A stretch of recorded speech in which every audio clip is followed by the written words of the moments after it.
Lessons learned from Ukraine.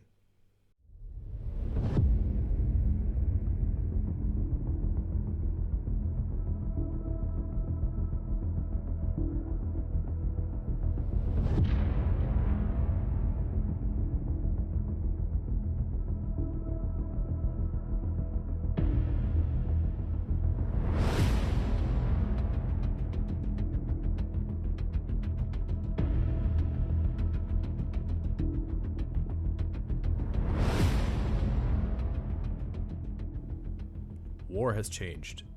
A lot of medics are facing new challenges on the battlefield.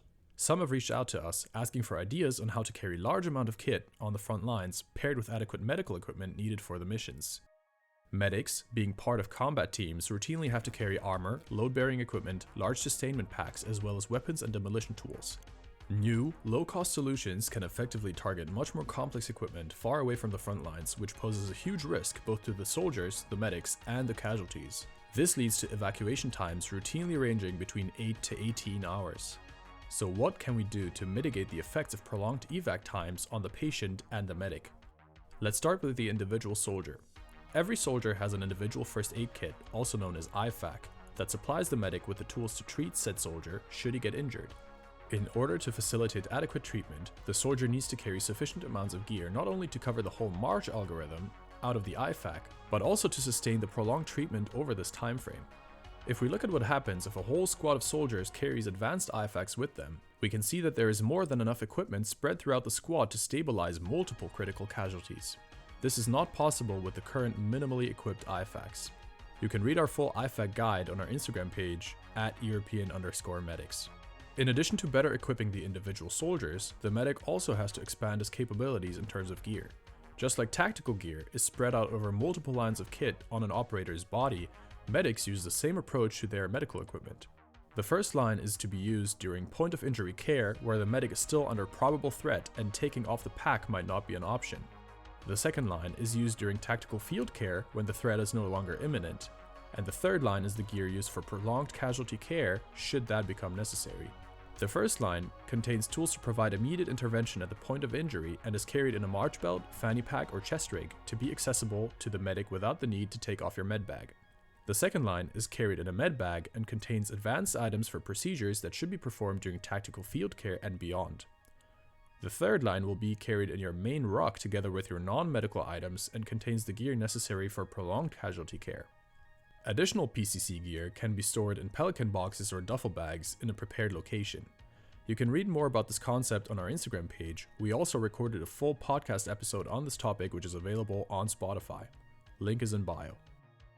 Another aspect of preparation is establishing assets to support prolonged care and decision-making far forward. One of these assets is telemedicine. Every effort should be made to establish a telemedical network for troops and medics to use. This telemed network should have multiple levels and should be able to support the medic through peer support from the field clinic, the trauma center, or even through specialist consultation if niche topic expert level opinions are required. To assist with telemedicine, there are multiple call scripts available publicly. This one is from the JTS CPG 94 on telemedicine. Making supplies available to frontline medics is essential to maintain treatment capabilities. Commercial drones offer a fantastic way of supplying lighter weight items such as medications or other lightweight material. Cargo drones can be used for transporting large amounts of equipment and present an excellent way of resupplying the provider in remote environments. Resupply bundles can also be pre-staged in the rear and then brought in with reinforcements or troop rotations moving forward towards the front line. In order to shorten the evacuation time as much as possible, every effort should be made to include options for evac in all levels of planning. Tools such as litters should be available in every team and trained with accordingly. For movement away from the point of injury, unmanned assets have proven very useful. These ground-based drones can carry hundreds of kilos of equipment and do not require large manpower for moving patients. Systems like these have been employed in Ukraine as well as other countries such as Lithuania, Germany, and Israel. Drone-based evac is also possible through the air, with drones being capable of lifting 180 kilograms of payload over 70 kilometers of distance. This concept has recently been employed in Ukraine successfully, and I'm sure that we'll see more of this in the very near future. Both the United States and the United Kingdom have already tested these methods in the recent past. Conventional evac using ground-based vehicles still remains the primary mode of medevac currently. All efforts should be taken to pre-position CASEVAC vehicles as close to the troops as safely possible. We made a guide on Guerilla Medevac, which you can check out on our Instagram page. Okay, let's summarize. In order to ensure adequate amounts of supplies at the point of injury, we need to increase the gear available to the medic by enhancing the IFAKs as well as the medic's loadout using a 3-line principle. Decision making and expertise can be provided via telemedicine, and supplies can be delivered to frontline troops by drones or pre-stage resupply bundles. Evac assets should be prepared in advance, using all possible access vectors to the patient. If you want to know more about this topic, check out our podcast episode on the medic loadout on Spotify. If you like our content, please be so kind and consider supporting us on Patreon, which allows us to do the work we do and share it with you. You can also join our Discord server with over 2,000 members where our community hangs out together.